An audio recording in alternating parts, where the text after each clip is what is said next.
오늘 우리에게 주시는 하나님의 말씀은 마태복음 7장 1절부터 12절입니다. 제가 봉독하겠습니다. 비판을 받지 아니하려거든 비판하지 말라. 너희가 비판하는 그 비판으로 너희가 비판을 받을 것이요 너희가 헤아리는 그 헤아림으로 너희가 헤아림을 받을 것이니라. 어찌하여 형제의 눈 속에 있는 티는 보고 내 눈 속에 있는 들보는 깨닫지 못하느냐. 보라, 내 눈 속에 들보가 있는데 어찌하여 형제에게 말하기를 나로 내 눈 속에 있는 티를 빼게 하라 하겠느냐. 외식하는 자여, 먼저 내 눈 속에서 들보를 빼어라. 그 후에야 밝히 보고 형제의 눈 속에 티를 빼리라. 거룩한 것을 개에게 주지 말며 너희 진주를 돼지 앞에 던지지 말라. 그들이 그것을 발로 밟고 돌이켜 너희를 찢어 상하게 할까 염려하라. 구하라, 그리하면 너희에게 주실 것이요 찾으라, 그리하면 찾아낼 것이요 문을 두드리라, 그리하면 너희에게 열릴 것이니 구하는 이마다 받을 것이요 찾는 이는 찾아낼 것이요 두드리는 이에게는 열릴 것이니라. 너희 중에 누가 아들이 떡을 달라 하는데 돌을 주며 생선을 달라 하는데 뱀을 줄 사람이 있겠느냐. 너희가 악한 자라도 좋은 것으로 자식에게 줄 알거든 하물며 하늘에 계신 너희 아버지께서 구하는 자에게 좋은 것으로 주시지 않겠느냐. 그러므로 무엇이든지 남에게 대접을 받고자 하는 대로 너희도 남을 대접하라. 이것이 율법이요 선지자니라. 아멘.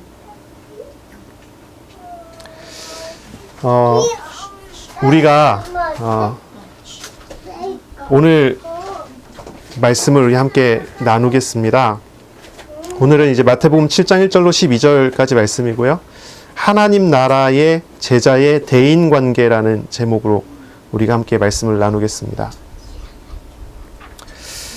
먼저 우리가 조금 생각해 봐야 될 것이 있어요. 뭐냐면은 이런 거예요. 우리가 어떻게 기도할 거냐, 어떻게 기도하겠느냐 하는 거예요. 많은 사람들이 하는 기도는 나를 세우는 기도를 자꾸 해요. 하나님께서 나에게 은혜 주셔서 내가 이렇게 세워지게 해주세요. 하나님께서 은혜 주셔서 내가 이렇게 되게 해주세요. 내가 저렇게 되게 해주세요. 이런 기도를 많이 해요. 그리고 실제로 이런 기도가 많이 효과적이기도 하지요. 그런데 성경에서 우리가 볼 때는 이제 특히나 이제 바울이나 베드로 같은 경우를 봤을 때는, 그리고 예수님께서 제자들을 가르치는 가르침의 내용들을 봤을 때는 나를 세우는 기도를 하지 않도록 했어요. 오히려 나를 다 내려놓는 기도를 하도록 예수님께서 가르치셨죠. 제자들을 그렇게 가르치셨고, 제자들이 예수님께 와서 예수님, 하나님 나라에서 내가 주님의 우편에 앉게 해주십시오, 좌편에 앉게 해주십시오라고 하는 그런 요청을 할 때 예수님께서 말씀하신 게 무엇이었겠어요? 예수님께서 제자됨에 대해서 가르치실 때 예수님께서 제자들에게 가르치신 내용들이 있어요. 그게 사실 다 비슷해요. 어떤 겁니까? 자기를 내려놔야 된다는 거예요. 자기를 내려놔야 된다는 거예요. 자기 십자가를 지고 예수님 쫓아야 된다는 거예요. 자기를 부인해야 된다는 거예요. 예수님께서 이야기를 계속 하셨지만 제자들이 잘 알아듣지를 못했어요. 나중에 예수님 부활하시고 부활하신 예수님 만날 때까지 제자들이 이것을 제대로 알아듣고 움직인 사람이 없어요. 좀 시간이 걸렸죠. 어쨌든 시간이 걸리고 그런 시간 통해서 제자들은 자신을 세우는 것이 어떤 것이고 자신을 내려놓는 것이 어떤 것인지를 배워나간 것 같아요. 그리고 자신을 내려놓는 기도들을 하게 되죠. 바울 같은 경우는 이야기하잖아요. 나는 날마다 죽는다고 얘기해요. 날마다 자기 자신을 부인합니다. 자신을 세우려고 하지 않아요. 주님을 세우는 기도를 해요. 나는 주님께 순종하는 자가 되겠습니다라고 기도를 해요. 베드로가 베드로전서에서 사람들에게 설교로 권면을 할 때 뭐라고 합니까? 너희 영혼을 주께 의탁하라고 이야기를 해요. 자신을 세우는 게 아니에요. 자신이 부족하고 연약하고 자신이 죄에 얽매여 있고 자신이 사실은 구제불능이라는 것을 깨닫고 알아야 하고, 그러므로 자신을 내려놔 주님께로 나아가야 된다고 얘기를 하는 거예요. 여러분은 어떤 기도를 하고 계십니까? 자신을 세우는 기도를 하고 계십니까? 자신을 내려놓는 기도를 하십니까? 이게 참 중요해요. 중요해요. 돈에 대한 욕심을 사람들이 자꾸 채우는 기도를 합니다. 근데 돈에 대한 욕심을 내려놓는 기도를 하지 않아요. 예를 들자면 그렇다는 거예요. 사람들의 기도의 내용들이 자꾸 그런 쪽으로 가 있는 거죠. 하나님의 나라의 성도로서 사는 사람, 하나님의 나라의 백성으로 사는 사람은 하나님의 통치를 믿고 인정하고 의지하는 사람이에요. 하나님의 나라는 하나님이 다스리는 곳이에요. 근데 하나님의 통치를 받지 않고 내가 다스리겠다고 하고 하나님을 이리 나오세요 하는 기도가 뭐냐면 자기를 세우는 기도예요. 자꾸 자기 자신이 세워져야 된다는 거예요. 그러니 우리의 기도가 사실 바뀌어야 되죠. 변화가 돼야 돼요. 이런 게 참 중요합니다. 두 번째 우리가 좀 서론으로 생각해 볼 게 있는데요. 타인에게, 다른 사람에게 내가 어떻게 비춰줘야 될까요? 이렇게 질문을 했어요. 제가 두 가지 질문을 했는데 어떤 기도를 해야 될까? 두 번째는 내가 다른 사람 앞에서 어떤 사람으로 비춰줘야 될까? 어떤 사람으로 비춰줘야 될까요? 간증을 한다고 생각해 보세요. 여러분 나가고 막 간증을 해요. 아까도 한참 간증 얘기를 했는데 좋은 간증은 뭡니까? 좋은 간증은 하나님만 발견되는 거예요. 그게 좋은 간증이에요. 정말 좋은 간증은 뭐냐면 나는 하나님께 방해받게 되지 않았습니다라고 얘기하는 거예요. 이게 좋은 간증이에요. 내가 나오지 않아요. 내가 세워지지 않아요. 그런데 나는 계속 하나님 앞에서 방해받게 되지 않는데 하나님은 나에게 계속 은혜를 주십니다. 이렇게 하는 게 바른 간증이에요. 바울이 이렇게 하잖아요. 자기 연약함 가지고 하나님께 기도하기 시작을 했어요. 고쳐달라고, 낫게 해달라고, 사단의 가시를 고쳐달라고 기도를 해요. 그런데 하나님으로부터 은혜를 받아요. 내 은혜가 너에게 족하다. 바울이 고백하지요. 바뀌었어요. 어떻게 고백합니까? 내가 약한 것을 자랑한다. 나의 약한 것이 하나님의 강함이 된다 그래요. 사람이 원래 본질상 사람은 하나님을 싫어합니다. 우리가 이 로마서를 읽어보면 나오죠. 사람은요, 본질상 하나님 앞에 서기 싫어하고 하나님 인정하기 싫어해요. 그게 인간이 죄에 묶였기 때문이에요. 전적으로 타락했다 그랬죠. 전적으로 부패했다 그랬죠. 인간의 본성 자체가 죄성을 띠고 있기 때문에 하나님 얘기하면 싫어하고 하나님 주인 된다 그러면 싫어해요. 심지어 예수 그리스도를 믿어서 구원받고 하나님과 신앙생활 오래 한 사람이라도 별 차이가 없어요. 우리가 육신을 떠나기 전까지는 그 속에서 계속 살아갈 수밖에 없어요. 그럼 한번 생각해 보세요. 내가 하나님께 무슨 도움이 되겠습니까? 사실은 방해받게 될 게 없거든요. 근데 사람들은 자꾸 착각을 하는 거예요. 내가 이렇게 해서 하나님 이렇게 하신다. 맞습니까? 좋은 간증과 나쁜 간증을 우리가 생각해 봐야 돼요. 사람들 앞에 내가 어떻게 비춰야 되는가 생각해 봐야 돼요. 나쁜 간증은 어떤 겁니까? 사람이 나오는 거예요. 사람이 드러나는 거예요. 사람의 행위, 사람의 판단, 사람의 생각이 유익이 된다고 자꾸 이야기하는 거예요. 내가 이렇게 기도했더니 되더라. 나쁜 간증이에요. 자신을 자꾸 세우는 말을 하는 거예요. 자신을 자꾸 세워요. 그리고 사람들한테 얘기하는 거예요. 너희들도 이렇게 세워라. 자기 자신을 자꾸 세우라. 사실 제자의 길은, 하나님 나라 백성의 길은 그런 길이 아니에요. 하나님의 주권을 믿고 하나님의 주권을 인정하고 하나님 앞에 자기 자신을 내려놓는 거예요. 그랬을 때 내 욕심보다, 내가 생각했었던 기쁨보다, 내가 생각했었던 어떤 그러한 즐거움보다 훨씬 더 놀라운 은혜와 즐거움을 하나님으로부터 받아 누리는 거죠. 우리가 지난주에 말씀을 나눴어요. 먼저 그의 나라와 그의 의를 구하라. 무슨 얘기예요? 하나님의 주권을 믿고 하나님의 뜻대로 살기를 원하라는 거예요. 그러면 뭡니까? 하나님께서 먹을 것, 마실 것, 쓸 것의 모든 것을 하나님께서 더하시지 않겠느냐? 하나님의 나라의 백성이 된 사람들은 어떻게 살아야 됩니까? 심령을 가난하게 해야 돼요. 육신적인 것을 향해서 달려가는 삶이 아니에요. 심령을 가난하게 하고 주님을 믿고 주님을 의지하는 거예요. 그게 하나님 나라의 백성의 삶이에요. 도적이 온 것은 도적질하고 죽이고 멸망시키려는 것 뿐입니다. 그런데 하나님의 아들 그리스도께서 우리 가운데 오신 것은, 하나님께서 우리에게 찾아오신 것은 양으로 생명을 얻게 하고 더 풍성히 얻게 하기 위해서입니다. 하나님께서 우리에게 하나님의 나라를 선물해 주시고 하나님 나라의 축복을, 천국의 복을 우리에게 선물해 주시고 그러한 복 가운데 살도록 하셨어요. 그리고 거기에 우리에게 필수적인 건 무엇입니까? 죄를 버리고, 부정적인 걸 버리고, 나쁜 것을 버리고 주님 앞에 서는 거예요.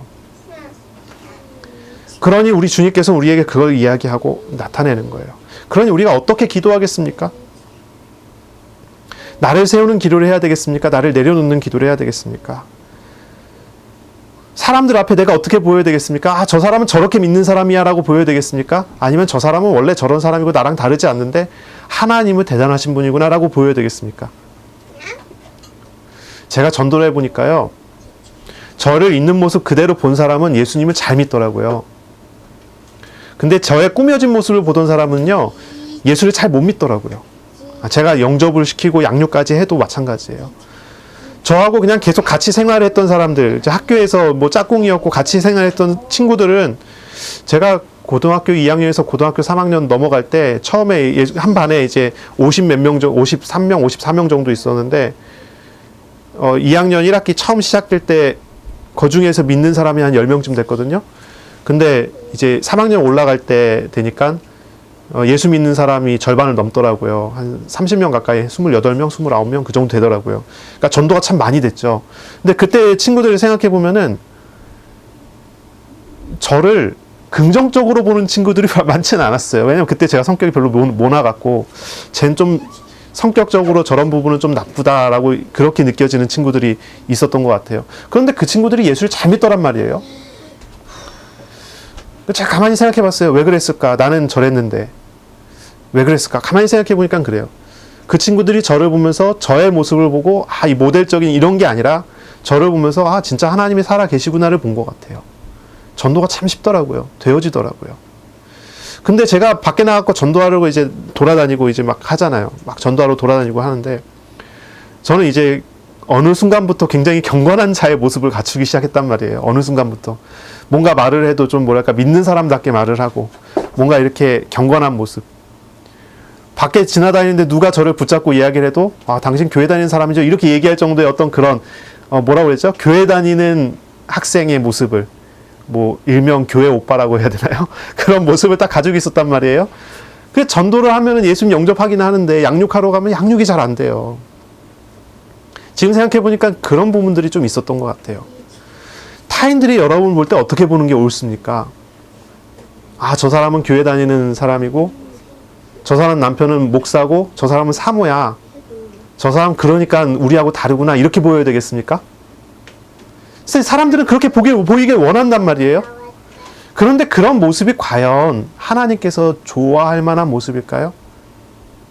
예수님께서는 이런 모습을 두고서, 물론 이건 재물에 대한 얘기지만 우리가 인간관계도 사실 마찬가지거든요. 외식하는 자라고 표현한단 말이에요. 겉과 속이 달라요. 사실은 우리 안에는 하나님을 부정할 만한 많은 것들이 있는데 그렇지 않은 척, 그리고 그런 모습으로 사람을 대해요. 사실은 신앙생활 어떻게 하는 게 맞아요?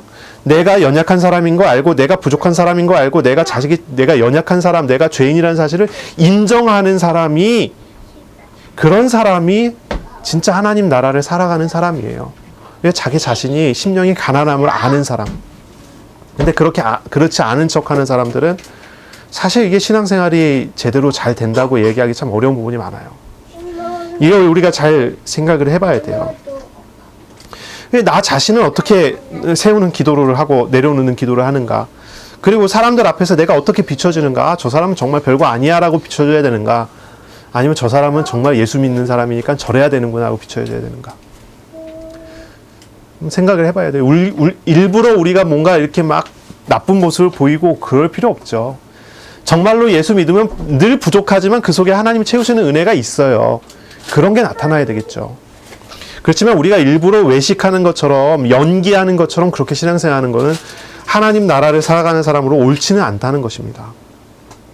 그렇기 때문에 우리가 생각을 해봐야 돼요. 우리가 기도에서도 그렇고 전도에서도 그렇고 우리는 뭘 배워야 되느냐 하면 내려놓음을 배워야 돼요. 내려놓는 거. 자기를 부인하는 방법. 자기 십자가를 지는 방법을 배워야 돼요.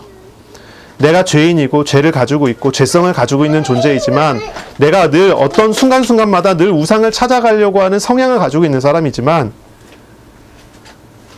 그런 사람이기 때문에 내게 정말로 더 그리스도가 필요하다 하고, 내 것을 세우기보다 주님의 것으로 채워지고, 내 것을 의지하기보다는 주님을 의지하는 그런 삶으로 살아가는 거죠. 이것이 우리에게 있어서 굉장히 중요한 그런 신앙이고 신앙의 방법이 될 겁니다. 오늘 본문은 우리가 7장 1절부터 12절까지 봤는데요. 오늘 본문의 가장 마지막 절이 12절이지요. 이 12절이 요절입니다. 일명 이제 황금률이라고 불러요. 황금률이라고 부르는 구절이에요.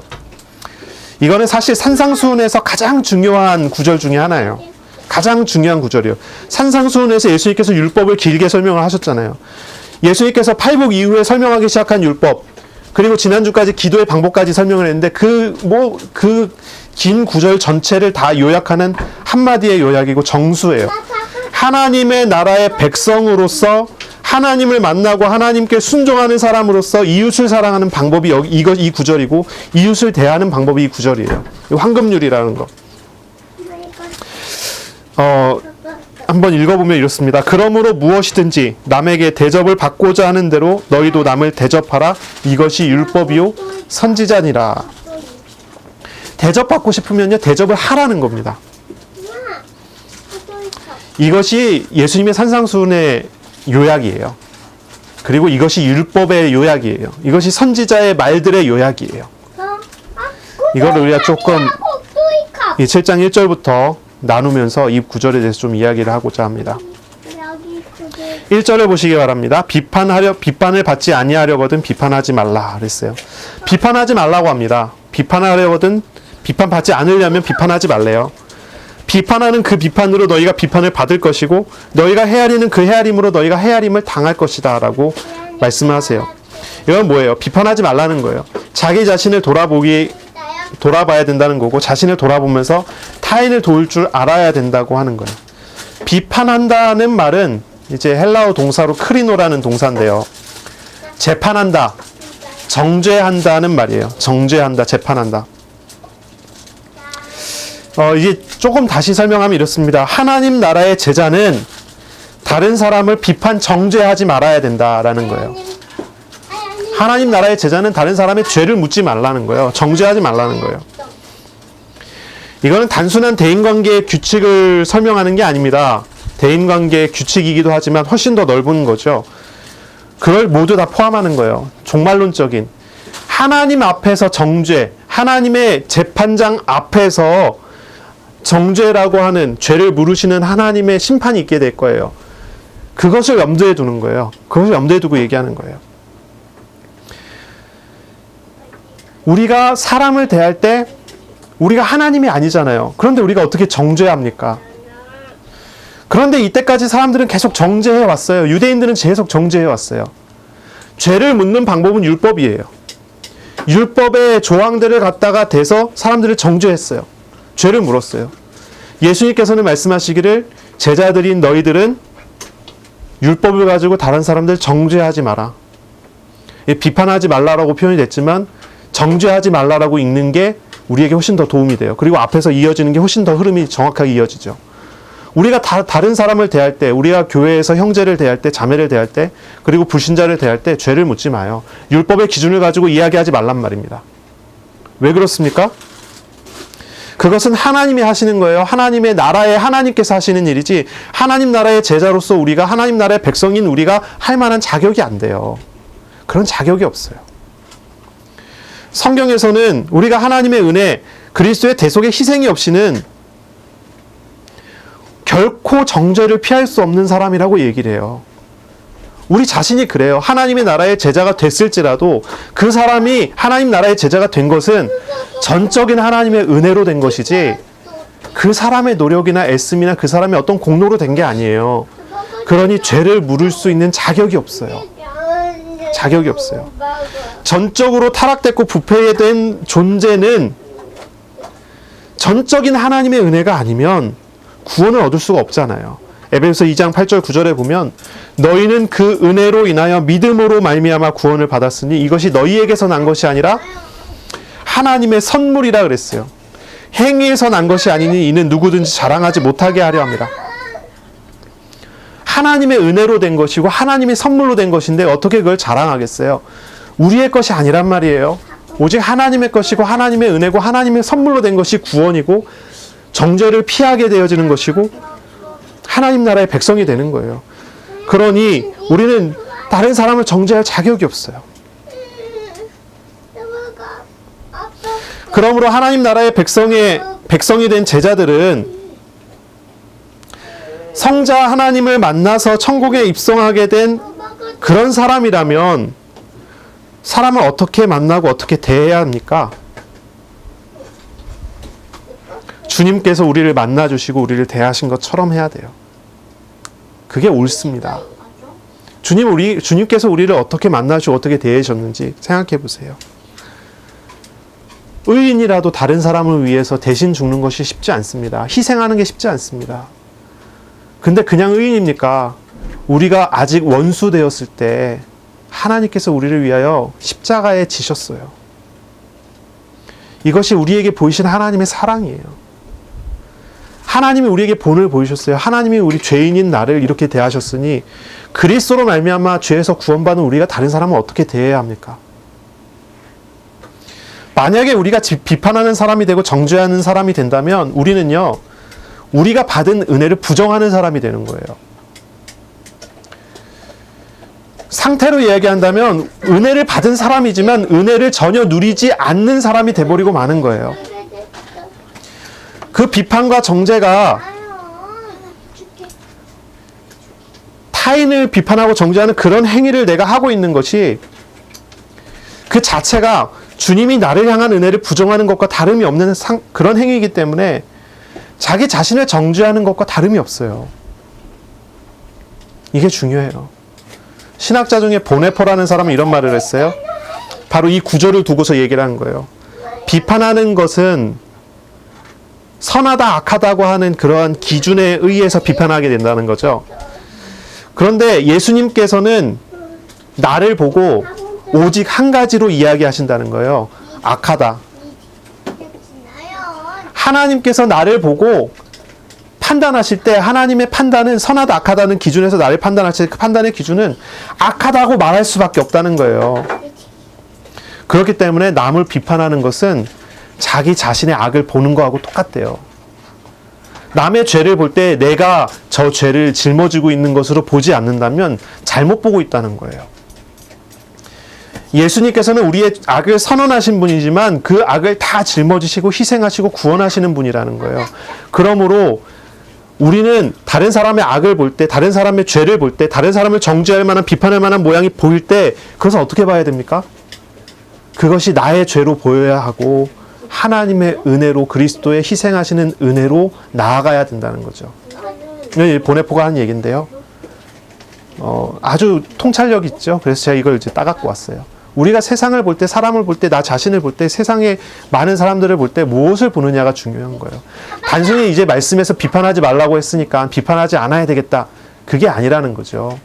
비판하는 게 아니라 더 훨씬 중요한 그 사람을 보면서 나의 죄를 볼 수 있는 사람. 그게 하나님 나라의 백성이죠. 나의 죄를 볼 뿐만 아니라 하나님의 은혜로 나아가는 사람이죠. 이렇게 하는 사람이어야 돼요. 신앙생활을 하는 사람은 대인관계를 이렇게 하는 사람이어야 돼요. 우리가 무엇을 봐야 할까요? 우리의 눈이 무엇을 보는 사람이어야 되겠습니까? 하나님의 나라의 제자는 바른 걸 봐야 돼요. 그리고 정말로 봐야 되는 것은 다른 사람을 보면서 내 안에 있는 죄와 우상을 봐야 돼요. 그리고 하나님의 주님의 온전한 은혜에 대한 믿음, 감사함을 봐야 합니다. 그리고 나서야 비로소 다른 사람, 형제들이에요. 나를 보고 다른 사람을 보고. 이게 중요합니다. 저와 여러분 안에 이런 과정이 있어야 돼요. 자기 자신을 돌이켜 주님께로 나아가는 것, 이제 회개하는 거거든요. 이 회개하는 과정이 없이 타인을 대하는 것은 이제 5절에 이야기하는 것처럼 7장 5절에 얘기하는 것처럼 외식하는 겁니다. 외식하는 것, 연기하는 거예요. 위선자입니다. 내 눈 속에 들보를 빼어야 합니다. 그 후에야 보고 형제의 눈 속에 티를 빼줄 수가 있습니다. 내가 다른 사람을 보고 나의 죄를 볼 때 그 사람에게 복음으로 도울 수 있는 사람이 되는 거예요. 이게 중요한 부분이죠. 우리가 6절을 보겠습니다. 거룩한 것을 개에게 주지 말며 너희 진주를 돼지 앞에 던지지 말라. 그들이 그것을 발로 밟고 돌이켜 너희를 찢어 상하게 할까 염려하라. 거룩한 것을 개에게 주지 말래요. 왜냐하면 개가 그것을 밟고 돌이켜 우리를 찢어 상하게 한다는 겁니다. 돼지에게 주지 말래요. 진주를 값진 보화를 돼지에게 주지 말래요. 그 값진 것을 모르기 때문에 먹을 걸 주지 않았다고 해코지한다는 거죠. 대인관계에 있어서 우리는요, 복음을 값싼 복음으로 만들지 않아야 돼요. 다른 사람들 앞에서, 내 자신 앞에서 복음을 값싼 복음으로 만들면 안 돼요. 정말로 거룩한 것을 값싸게 처리하면 안 돼요. 값진 보물을 돼지에게 던져주는 식으로 그렇게 해서는 안 돼요. 이거는 너무나 귀하고 값진 것이기 때문에 값진 그 가치를 하도록 어떻게 합니까? 하나님을 높이고 복음을 위하는 자세를 우리가 회복을 해야 돼요. 예수님은 제자들에게 이걸 가르치는 거예요. 너희가 받은 것은 거룩한 것이고 값진 것이니 그러니 이 가치를 할 수 있도록 역할을 하라는 거예요. 어떻게 하면 됩니까? 서론에 잠깐 이야기했던 건데요. 내 자신이 부족하다는 걸 인정하는 것입니다. 그것이 복음을 거룩하게 하는 거예요. 내 자신의 연약함, 내가 죄인이라는 사실을 인정하는 거예요. 그것이 복음을 높이는 것입니다. 우리가 받은 은혜의 복음은 거룩하고 값진 보화예요. 복음이 값진 것이지 우리의 행동이나 습관, 삶이 값진 게 아니잖아요. 그렇죠? 그럼 우리 자신이 이 복음을 높이는 자로서의 삶을, 그런 자세를 가져야 하는 거예요. 간혹 우리들이 스스로 착각할 때가 있어요. 뭐 은사 받은 사람 같은 경우는 그런 말을 해요. 자기가 은사를 받은 것은 그럴 만한 그릇이 되기 때문이다. 그래요? 어떤 사람은 응답받았어요? 기도 응답받았어요? 그래서 얘기해요. 내가 응답받은 것은 응답받을 만한 그러한 기도와 어떤 그러한 중심, 그런 그릇이 됐기 때문이라고. 자기 자신이 다른 사람들과 다른 무엇인가를 가지고 있다고 자꾸 그렇게 자랑하는 거예요. 그렇습니까? 이거는요, 표면적으로는 남을 비판하는 건 아니에요. 하지만 내가 남보다 낫다고 자랑하는 거예요. 자기 자신을 자꾸 높이는 거예요. 자기 자신을 세우는 거예요. 내가 남보다 낫다고 자기의 육신적인 것을 자꾸 자랑하는 행위예요. 그러면 진짜로 이런 육신적인 것을 높이는 이런 행위가 그 사람을 낫게 해줄까요? 전혀 사실 그렇지 않아요. 그렇지 않아요. 바울은요, 빌립보서 2장 3절에 보니까 이런 얘기예요. 아무 일에든지 다툼으로나 허영으로 하지 말고 오직 겸손한 마음으로 각각 자기보다 남을 낮게 여기라고 했어요. 나보다 남을 더 낮게 여기라. 왜냐하면 진실로 하나님 앞에서는 자랑할 게 전혀 없기 때문이에요. 우리 각각은 전부 죄와 비참에 처해 있는 존재들이기 때문에 썩어가는 것을 높인다고 해서 높아지겠습니까? 비유가 좀 이상하긴 하지만 상에서 썩어가기 시작한 과일들이 있어요. 어떤 거는 많이 썩었고 어떤 거는 이제 중간쯤 썩었고 어떤 거는 좀 덜 썩었어요. 근데 썩기 시작했으니까 어째 결국은 다 썩는 거예요. 그런데 좀 덜 썩은 과일이 많이 썩은 과일 보고 난 너보다 덜 썩었으니까 난 거룩해. 이거 맞습니까? 무슨 의미가 있겠어요? 그런 말이요. 주님의 은혜 외에는 어떤 것도 내세울 수 없는 존재가 사람이거든요. 하나님 나라의 백성들은 그런 존재거든요. 그러니 우리가 그런 착각하지 말아야 돼요. 전적인 하나님의 은혜 앞에서 봐야 돼요. 자기 자신을 볼 줄 알아야 되고 자기 자신을 나타낼 줄 알아야 되죠. 6절에 거룩한 것을 개에게 주지 말라고 했어요. 진주를 돼지에게 던지지 말라고 그랬어요. 왜 그렇습니까? 개나 돼지는 그 가치를 몰라서 짓밟고 돌아서서 너희를 물어뜯을지도 모르기 때문이라고 이야기하세요. 하나님으로 인해서 기쁨과 소망과 행복을 누리는 사람은 하나님 안에 있는 기쁨과 소망과 행복의 증인이 돼요. 그런데 반대로 자기 육신을 위해서 복음을 이용하는 사람, 외식하는 사람들은 복음을 값싼 은혜로 만들어버리고 사람들 앞에서 복음이 값싼 것처럼 취급받게 만들어요. 그러니 어떻습니까? 늘 기도를 하는데 자기 자신을 세우는 기도를 하는 사람들, 그런 사람들 어떻습니까? 스스로는 응답도 받고 스스로는 증거도 보고 뭔가 굉장히 뛰어난 것처럼 좋은 것처럼 보이지만 결국은 자기 자신이 세워지는 만큼은 어떻습니까?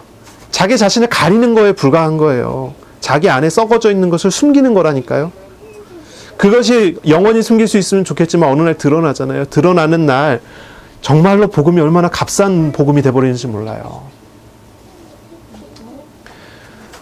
정말로 신앙을 가지고 믿음을 가지고 하나님 주권을 믿고 내 자신을 내려놓고 주님을 따라가는 사람은 주님이 높임을 받지만 자기 자신을 자꾸 세우고 자기 자신이 세워지고 자기 자신의 어떠한 그러한 위치와 자기 자신의 어떠한 그릇과 자기가 추구하는 그런 것을 유지하기 위해서 몰아가고 노력하는 사람들은 어느 날 한계를 만나는 만큼 무너져 버려요.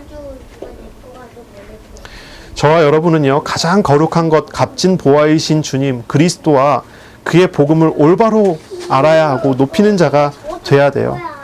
우리는 혹시 값진 보화를 값싼 은혜로 만들어 버리지는 않는지 우리가 돌이켜 보기를 바랍니다. 그리고 이 복음이 싸구려 이론 취급받지 않도록 우리 주님의 본을 따라 가야 되겠죠. 주님의 섬김을 보고 우리 자신도 주님 앞에서 나아가야 하겠습니다. 세 번째 우리가 이제 크게 봐야 되겠습니다. 값진 은혜를 누리며 축복된 대인 관계를 누리는 사람은 어떤 사람입니까? 기도자입니다. 기도하는 사람. 7절에 보니까 구하라 그리하면 너희에게 주실 것이요 찾으라 그리하면 찾아낼 것이요 문을 두드리라 그리하면 너희에게 열릴 것이다 했습니다. 이건 기도라고 얘기하는 거예요. 기도를 이야기하는 거예요. 기도는 이런 거예요. 구하는 것, 달라고, 필요하니까 뭔가 결핍되어 있으니까 달라고 하는 거예요. 그럼 하나님 주시겠죠. 찾으라는 거예요. 그럼 찾아진다는 것입니다. 막혀 있습니까? 두드리라는 겁니다. 열립니다. 하나님 나라의 축복된 제자는요, 하나님의 통치와 다스림을 받는 사람을 말해요. 우리가 몇 주 동안 계속 얘기했죠. 하나님 나라의 제자, 하나님 나라의 복된 제자는 어떤 사람입니까? 하나님의 다스림 받는 사람이에요. 하나님께 순종하는 사람. 그리고 그 통로가 뭡니까? 예수님께서 지난주에도 가르치셨지만 지금도 가르치십니다. 그 통로는요, 기도입니다. 기도. 예배와 기도라고 해야 되겠죠. 예배와 기도. 하나님과의 참된 만남을 누리는 것이 예배와 기도입니다. 예배는 여러 가지 요소가 있어요. 뭐 찬양도 하고 헌금도 하고 막 하죠. 근데 가장 핵심이 뭐냐면은 두 가지가 있다고 한다면 그것은 말씀과 성찬입니다. 예배의 핵심은 두 가지예요. 말씀과 성찬. 목회자를 통해서 대언되는 하나님의 말씀을 통해 하나님과 교제를 누리는 겁니다. 또 성찬은 뭡니까? 주님의 정하신 그러한 이제 그 방법을 따라서 성찬에 의식을 합니다. 포도주를 나누고 떡을 뗍니다. 그것을 통해서 이 말씀하시는 하나님과 연합됨을 누리는 것입니다. 그리스도의 살과 피를 대하고 내가 그리스도와 연합됨을 회복하는 것이 성찬입니다. 그러니 예배에서 가장 중요한 것 두 가지는 분명히 그거지요. 말씀과 성찬입니다. 말씀을 통해 하나님과 교제하고 성찬을 통해 그 말씀하시는 하나님과 연합됨을 누리는 것. 그리고 우리는요, 그리스도와 연합된 사람으로서 무엇을 합니까? 말씀을 묵상하는 기도를 누림으로써 주님께, 하나님께 순종하는 삶을 삽니다. 이게 핵심입니다. 핵심이에요. 기도라는 거예요. 정말로 참된 하나님 나라 제자의 삶을 사는 사람은 어떤 사람입니까? 기도하는 사람입니다. 기도하는 사람.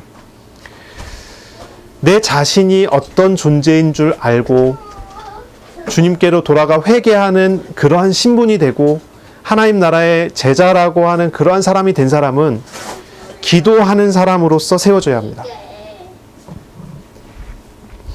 사실 이제 우리의 대인 관계가 이러한 관계 속에서 있어야 돼요. 사실 대인 관계는 우리가 뭐 처신을 잘해야 되는 부분들이 분명히 있어요. 그렇죠?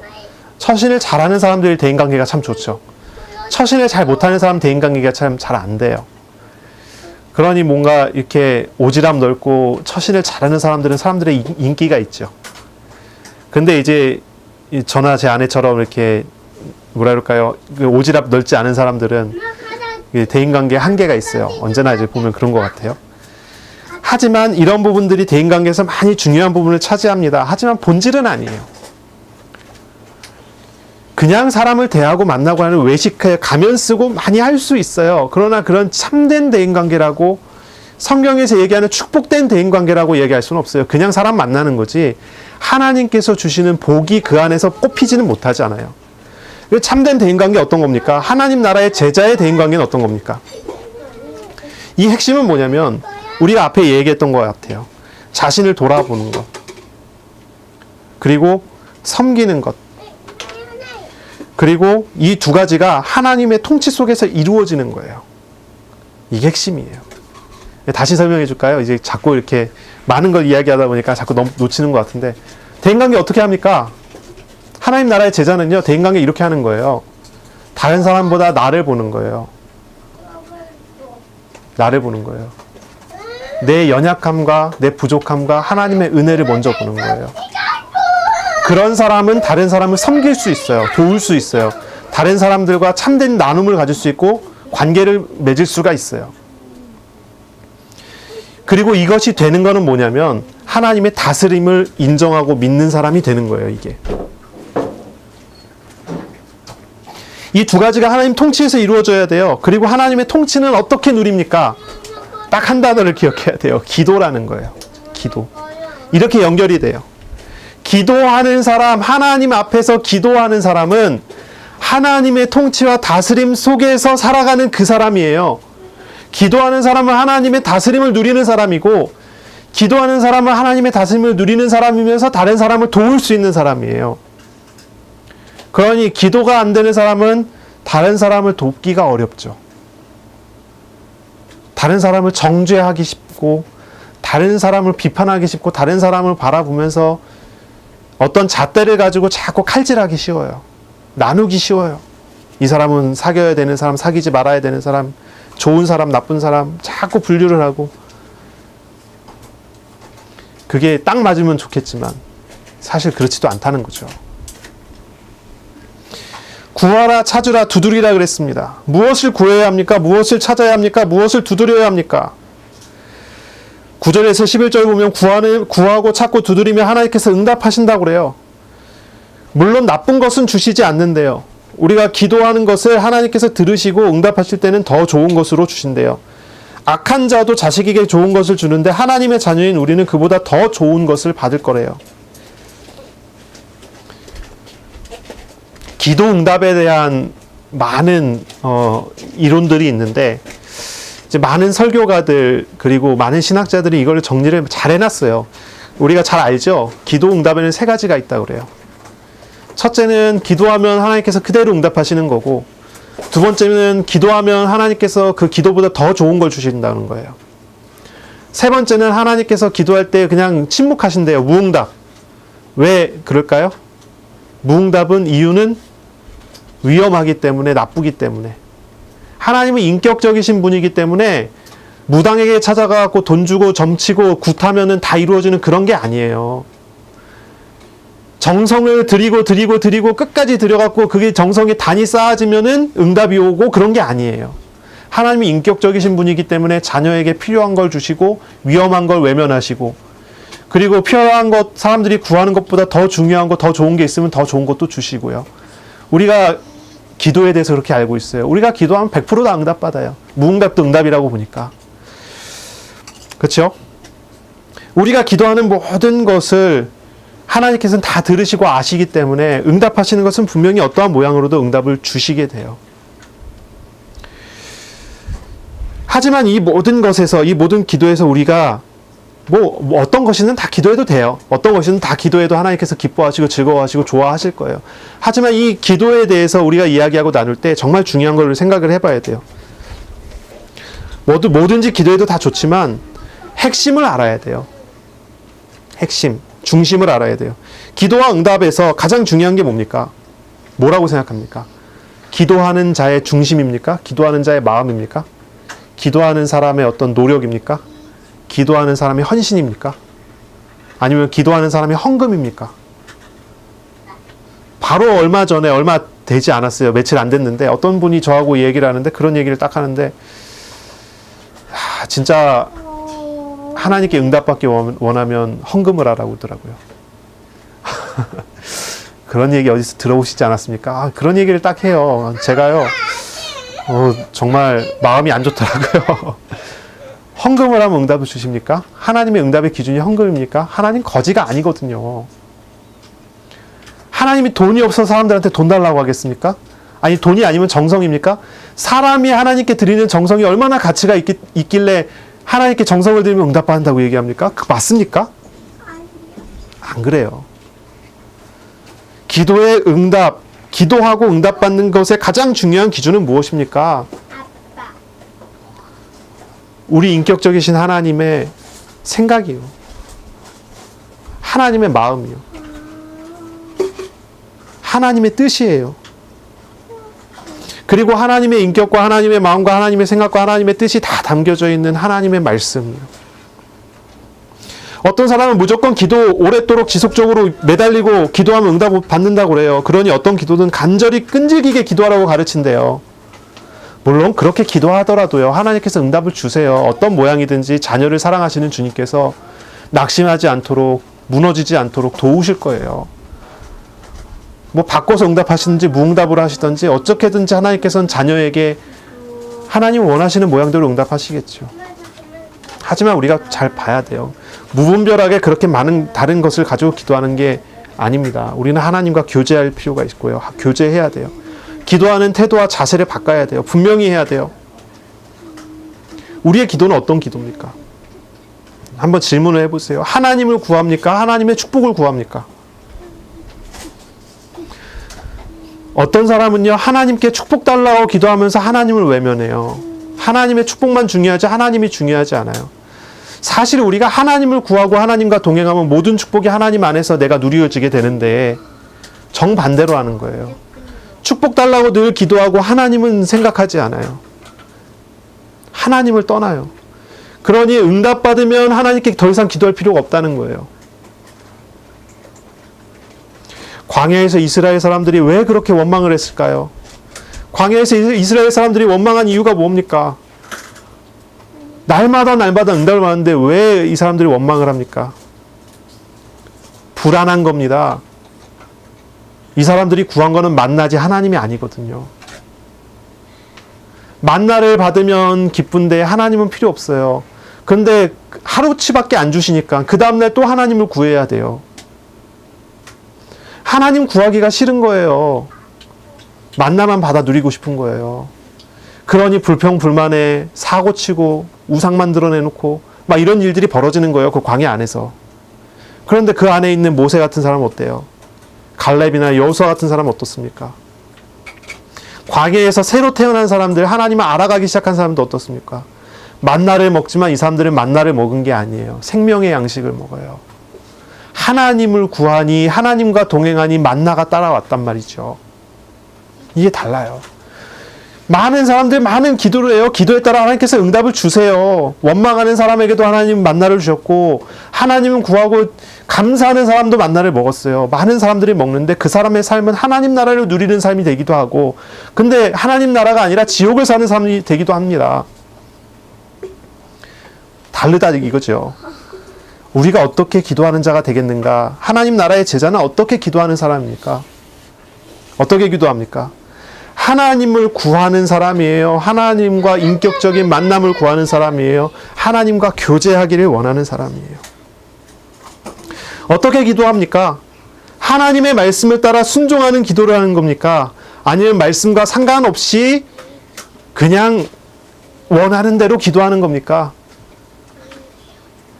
어떤 사람은 이야기하기를 말씀과 상관없이 자기가 원하는 대로 기도하는 게 어느 날 하나님의 뜻과 딱 맞아떨어지면 되지 않습니까? 라고 얘기하는데 거의 불가능하지 않나 싶어요. 왜냐하면 하나님의 뜻과 하나님의 생각과 하나님과 교제하는 그 중심과 관계없는 사람의 마음은 하나님을 싫어하는 마음이라니까요.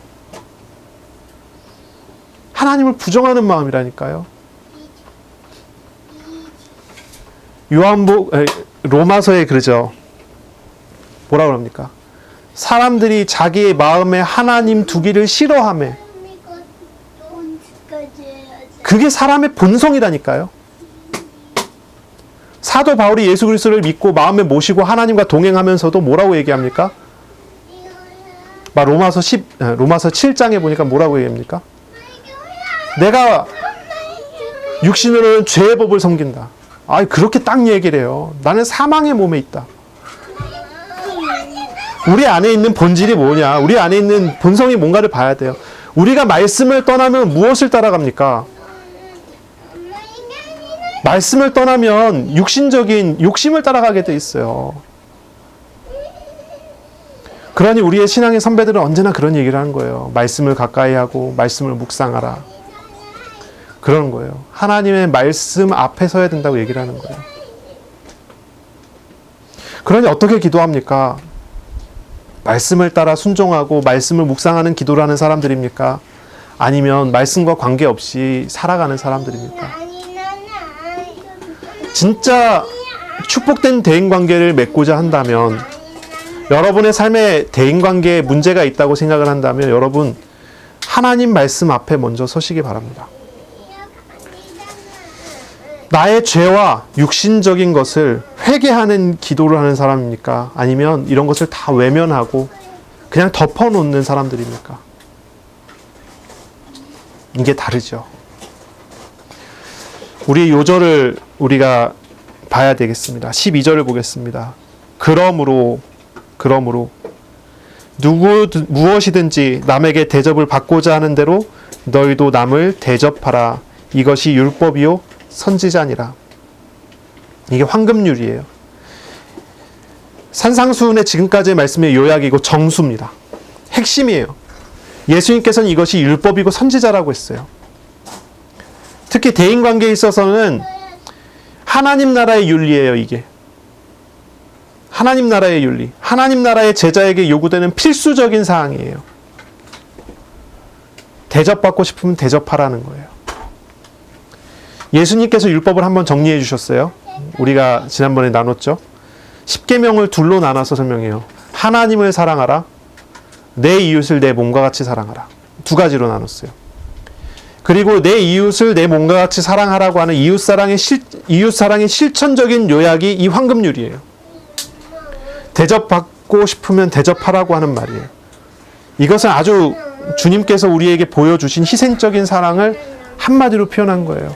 예수님께서 당하시고 예수님께서 짊어지신 십자가를 한마디로 표현한 거예요.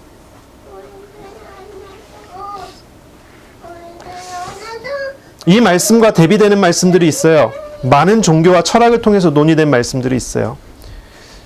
예수님의 말 가르침과 통하지만 정반대되는 가르침이 있어요. 아주 부정적인 해설이에요. 공자는, 유교의 공자는 이렇게 얘기했어요. 내가 싫은 것을 타인에게 행하지 말라. 내가 싫은 걸 타인에게 행하지 말래요. 이게 법이 됐어요. 이게 법이 됐어요. 법. 내가 싫은 것에 대한 목록을 정해놓고 그것을 하는 사람들을 이제 체벌하는 어떤 그런 법을 만들기 시작했죠. 유대교의 유명한 랍비인 힐렐도 똑같은 가르침을 내렸어요. 내가 하기 싫은 걸 남에게 행하지 말라고 했어요. 이런 모든 가르침들이 지금 우리나라나 뭐 전 세계 나라의 법의 기초 중에 하나예요. 내가 하기 싫은 것을 남에게 행하지 말라.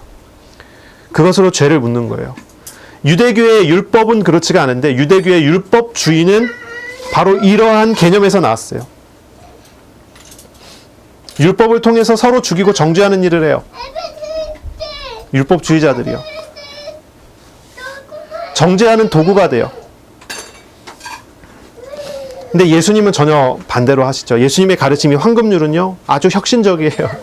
아주 전혀 다른 해석이에요. 율법에 대한 아주 선명한 하나님의 나라의 해석이에요. 뭡니까? 예수님께서는 택하신 죄인들의 죄를 짊어지시는 방법이에요, 이게. 예수님께서 섬김으로써 살리는 일을 하시는 방법이에요.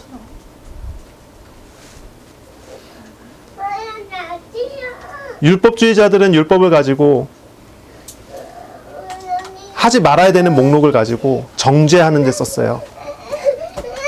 예수님께서는 똑같은 율법을 가지고 그들의 죄를 짊어지시는 데 사용하셨어요.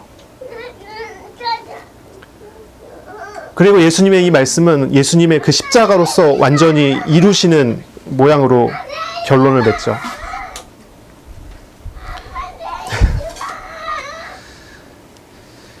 하나님의 나라 제자들은요, 타인을 어떻게 대해야 합니까?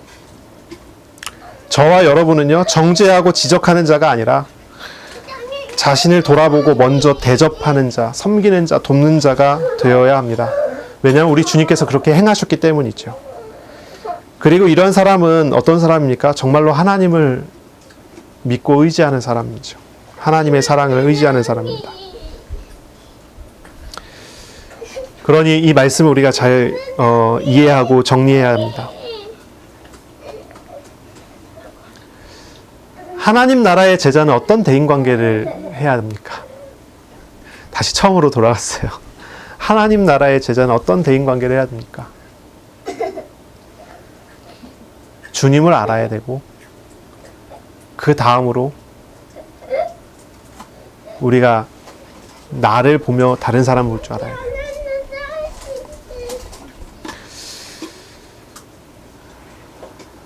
세 가지를 한번 실천해 보시기 바랍니다. 첫째는요, 하나님의 말씀을 묵상하는 겁니다. 하나님과의 인격적인 만남을 구하는 그런 시간을 회복하는 겁니다. 말씀 묵상. 말씀 안에 담겨져 있는 말씀으로 통해서 우리들에게 하나님 자신을 계시하시는 하나님을 만나는 거예요. 두 번째 실천은요, 자신을 돌아보고 하나님께로 늘 돌아가는 겁니다. 일명 회개라고 하죠. 회개를 실천하세요. 말씀을 묵상하며 회개를 실천하시기를 바랍니다. 세 번째는요, 대인관계입니다. 대인관계의 실천이 필요합니다. 작은 부분에 대한 섬김을 시작하시기 바랍니다. 우리 주님께서 우리에게 행하셨던 것을 우리가 배우는 것입니다. 다른 사람을 만날 때, 어린이집에서 친구를 만날 때, 가정에서 가족의 구성원들을 만날 때, 또 뭐 연애를 하시는 분은 연애 대상을 만날 때 작은 것을 보세요. 작은 것부터 시작하세요. 비판하지 않는 것부터입니다. 남을 보고 비판하는 게 아니라 남을 보고 내 죄를 보는 것입니다. 그리고 작은 기도를 시작하세요. 작은 기도. 조그만 것부터 시작하는 겁니다. 주변인과 특정인을 생각하시면서 기도하는 겁니다. 그런 과정을 통해서 하나님께서는 하나님의 나라의 제자로서 축복된 대인관계의 은혜를 주실 겁니다. 물론 일명 뭐라고 표현하죠? 만남의 축복이라고 하나요? 만남의 축복을 하나님께서 보게 하실 겁니다. 내가 만나는 사람들이 얼마나 그 안에서 하나님께서 일하시는 놀라운 일들이 보여지고 나타나는지, 그리고 모든 과정 속에서 하나님께서 이끌어 가시는 일들이 벌어질 겁니다. 어떤 사람은 여기까지 만나라, 어떤 사람은 뭐랄까요? 더 깊은 만남으로, 또 어떤 사람은 어떻게 되겠습니까? 뭐 끊어지기도 하고, 뭐 연결도 되고, 뭐 여러 가지 되지 않겠어요? 만남을 통해 하나님께서 이루어 주시는 일들이 나타날 거예요. 계속 만나지는 과정이 될 거라면 내가 변하든지 그 사람이 변하든지 뭐 여러 가지 일들이 나타날 겁니다. 만남을 통해 하나님께서 보이시는 축복된 은혜들을 누리게 될 것입니다. 섬기는 자가 되시기를 바랍니다. 아멘. 기도하겠습니다. 하나님께 감사합니다. 오늘도 우리에게 말씀하시고 섬기는 자로서 하나님 앞에 살 수 있도록 우리가 부름받게 하셨으니 감사합니다. 주님, 우리 자신을 돌아보고 우리 자신을 돌이켜보고 주님 앞에 나아가는 하루하루가 되도록 인도하여 주옵소서. 하나님 안에서의 매일이 우리의 모든 삶에 섬김과 나눔으로 열매 맺도록 은혜 내려 주옵소서. 하나님의 놀라운 사랑을 누리며 다른 사람들을 사랑하여 돕는 자들이 될 수 있도록 우리에게 은혜 내려 주옵소서. 감사하며 예수님 이름으로 기도합니다. 아멘.